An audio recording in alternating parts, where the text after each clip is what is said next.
Emmy தீப்ஸ் audio நாவல் வாசகர்களுக்கு வணக்கம். நான் உங்கள் திவ்யா கிருஷ்ணன்.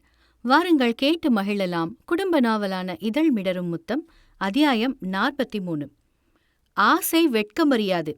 அமிர்தாவோடு ஓரிரவை கழித்த குருவிற்கோ வாழும் காலம் வரை அவளோடு சேர்ந்து வாழ தோன்றியது. ஆனால் அதற்காக ஜானகியை விட்டு விலகிடவும் அவர் நினைக்கவில்லை.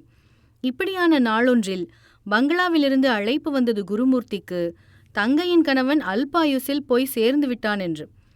காரியங்கள், சம்பிரதாய சடங்குகள் என்று நாட்கள் உருண்டோட சாவுக்கு கூட வராத தெய்வீகனை தேடி போனார் குருமூர்த்தி நண்பனின் வீட்டுக்கு. வீடோ பூட்டி கிடக்க, அக்கம் பக்கத்தினரோ அவர்கள் மாற்றலாகி போன செய்தியை சொல்லி குருமூர்த்தியை அதிர்ச்சியாக்கினர்.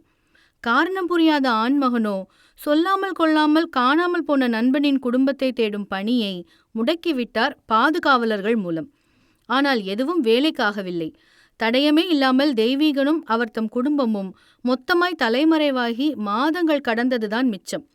ஒரு தலை காதலி அமிர்தா 24 மணி நேர கடிதத்தை சமர்ப்பித்து பணிக்கு டாட்டா காட்டியிருந்த சங்கதி குருவின் உள்ளத்தில் கலக்கத்தை ஏற்படுத்திடாமல் இல்லை. இருந்தும் இருக்காது என்று மனதை சமாதானம் செய்து கொண்டார் ஆண்மகனவன். ஆனால் அதே வேளையில் நிம்மதியை தொலைத்த ஜீவனாகவும் புதுமுகம் கொண்டார். அமிர்தாவின் நினைவுகள் அனுதினமும் அவரை வாட்டி எடுத்தன. 8 மாதங்கள் கழிந்த நிலையில் மகப்பேறு கொண்ட பத்தினியின் தாம்பத்தியமோ சுகிக்கவே இல்லை குருவிற்கு. விட்டு போனவளை எண்ணியே மனம் ஏங்கியது நாயகனுக்கு.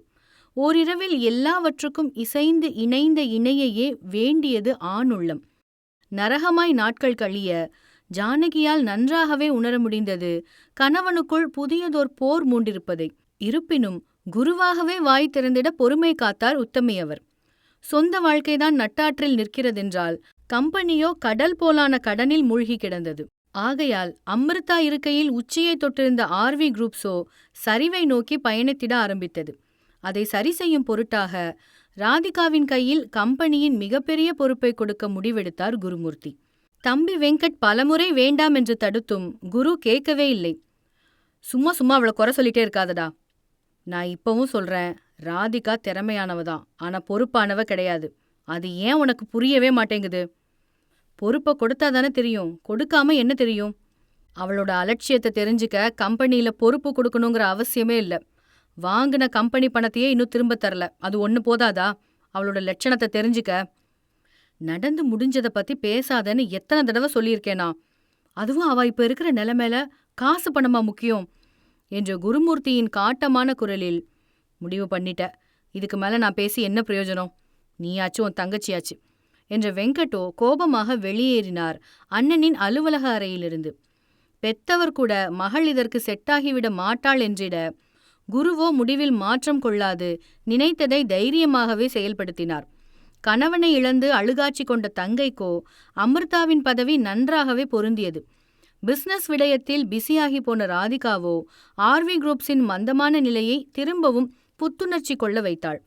பலரும் ராதிகாவின் அறிவை மெச்சிட ரத்னவேலு கூட மகளை பாராட்டி பெருமிதம் கொண்டார். ஆனால் வெங்கட் மட்டும் அண்ணனிடத்தில் அப்போதும் ஜாக்கிரதை என்று மட்டுமே சொல்லி எச்சரித்தார். அதுபோலவே ஆர்வி குரூப்ஸின் சந்தோஷம் அதீத நாட்களெல்லாம் நீடிக்கவில்லை. ராதிகா சேரக்கூட ஆட்களோடு பழக்கம் கொண்டு சூதாட்டத்தில் தேர்ச்சி கொண்டாள். தொடர் வெற்றிகளில் இன்புற்றவள் அதிலேயே லயிக்க தொடங்கினாள். ஸ்ரீதேவி போய் மூதேவி வந்தாள். மகுடங்கள் மண்பானையாகின. ஏமாற்றத்தை ஏற்றுக்கொள்ள முடியாதவளோ பணத்தை கணக்கில்லாமல் வாரி இறைத்தாள். ஆனால் எதுவுமே அவள் இழந்ததை மீண்டும் பெற்றுத்தரவில்லை. அப்போதும் உரைக்கவில்லை வாழ்ந்து கெட்டவளுக்கு. சொந்த காசெல்லாம் கரியாக கம்பெனி பணமே இம்முறையும் பலியாகியது. இது போதாதென்று நண்பர்கள் என்றவர்களின் பேச்சை கேட்டு பழக்கமில்லா பங்கு சந்தை வியாபாரத்தில் நிர்வாகத்தின் மிக முக்கிய ஷேர்களை ஏற்றி இறக்கி தலையில் துண்டு போட்டு கொண்டாள். கஜானா மொத்தமாய் துடைத்து கொள்ள ஆர்வி குரூப்ஸோ நொடிந்து போகும் நிலைக்கு தள்ளப்பட்டது. ஒரே நாளில் பல பங்குதாரர்கள் ஆர்வி குரூப்ஸ் கம்பெனியிலிருந்து விலகி கொண்டனர். மீட்டிங் அறையில் தலை கவிழ்ந்திருந்த குருமூர்த்தியை கோபமாக நோக்கிய வெங்கட்டோ, இப்படி நடக்கக்கூடாதுன்னு தான் நான் அன்னைக்கே சொன்னேன், என் பேச்சை கேட்டியா நீ? இப்ப பாரு என்று ஆக்ரோஷமாய் மூத்தவரை அர்ச்சிக்க, அடுத்தவங்க மூலமா அப்பாவுக்கு தகவல் போறதுக்குள்ள நானே போய் சொல்லிடுறது நல்லதுன்னு எனக்கு தோணுது. வேற வழி என்ற வெங்கட்டோ கோப்புகளை மேஜையின் மீது தூக்கி அடிக்க, எப்படி சொல்றதுனே தெரியல வெங்கட், அப்பாவோட ரியாக்ஷன் நினைச்சாலே உடம்பெல்லாம் உதறுது. உனக்கு மட்டும் இல்ல, அவருக்கும் ஒரு பாடம்தான். நான் சொல்ல சொல்ல கேட்காம அப்பாவும் மகனுமா சேர்ந்து மகளை கொண்டாடி தீத்தீங்களே, அப்புறம் என்ன? ஒன்னாவே உட்கார்ந்து ஆர்வி குரூப்ஸ்க்கு கருமாதி பண்ண நாள் குறிங்க என்ற வெங்கட்டோ குத்தலாக பேசிவிட்டு அங்கிருந்து நகர்ந்தார். குருவோ விஷயத்தை தந்தையிடம் கொண்டு செல்லும் முன் சில பங்குதாரர்களை தனியாக சந்தித்து மீண்டும் கம்பெனியில் இணையச் சொல்லி பேச்சுவார்த்தை நடத்தினார். ஆனால் அவர் முயற்சியோ விழலுக்கு இறைத்த நீராகவே போனது. பணியாளர்களுக்கான சம்பள காசோலையோ கம்பெனிக்கே திரும்ப அனுப்பப்பட்டது, அக்கவுண்டில் பணம் இல்லாததால். சமாளிக்க முடியா பட்சத்தில் அப்பாவிடம் உண்மையை சொல்லிவிடலாம் என்றெண்ணிய குருமூர்த்தியோ தைரியத்தை வரவழைத்து கொள்ள கோட்டுமலை பிள்ளையார் கோவில் நோக்கினார். விநாயகனை மனமுருகி பிரார்த்தனை செய்தவரின் காதிலோ அண்ணா என்றொரு குரல் கேட்டது. அழைத்த பெண்ணை திரும்பி பார்த்த குருவின் முகமோ மலர்ந்தது. வயிற்றை தள்ளிக்கொண்டு காஞ்சனா நிற்க, காஞ்சனா, எப்படிமா இருக்க?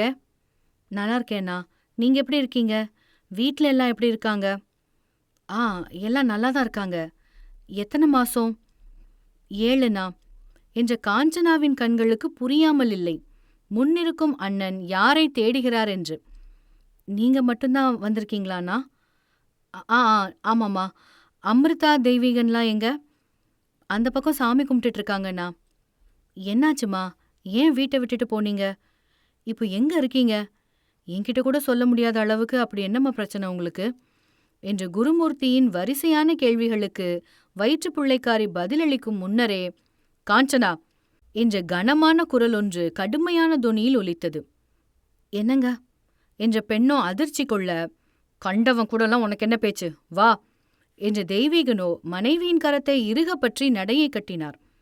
டேய், என்னடா ஆச்சு உனக்கு, ஏன் இப்படி பேசுற என்ற குருவோ நண்பனின் புது அவதாரத்தில் குழம்பி கேள்வி கொள்ள, நம்புன முதுகுல குத்திட்டல்ல என்ற தெய்வீகனின் வார்த்தைகளோ குருமூர்த்தியை செருப்பால் அடித்தது.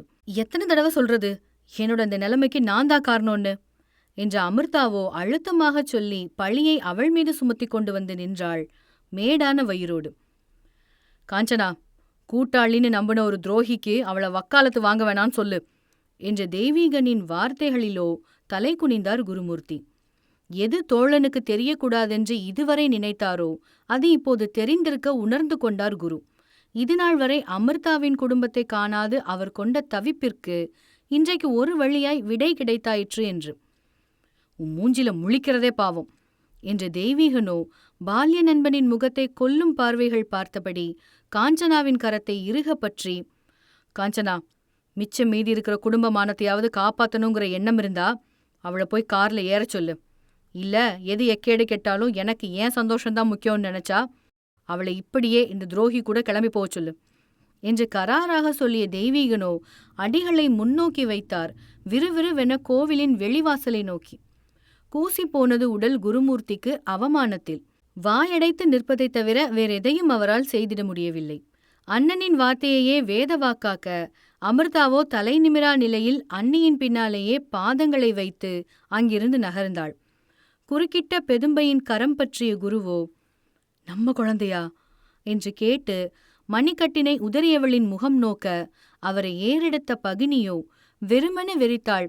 வார்த்தைகள் ஏதும் கொள்ளாது அவரையே. ஏதேதோ பேச தோன்றியது இருவருக்கும். ஆனால் அவை அனைத்தையுமே மௌனமே விழுங்கிக் கொண்டது.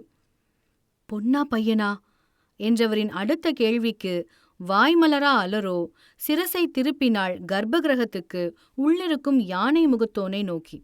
குருவோ புரிந்து கொண்டார், ஏந்திழை அவள் சொல்லாமல் சொல்லிய குழந்தையின் பாலினம் ஆண் என்று. இத்துடன் இந்த அத்தியாயம் நிறைவடைகிறது. மீண்டும் அடுத்த அத்தியாயத்தில் சந்தித்திடலாம். தொடர்ந்து இணைந்திடுங்கள் எமி டிப்ஸ் ஆடியோ நாவல் சேனலில். நன்றி, வணக்கம்.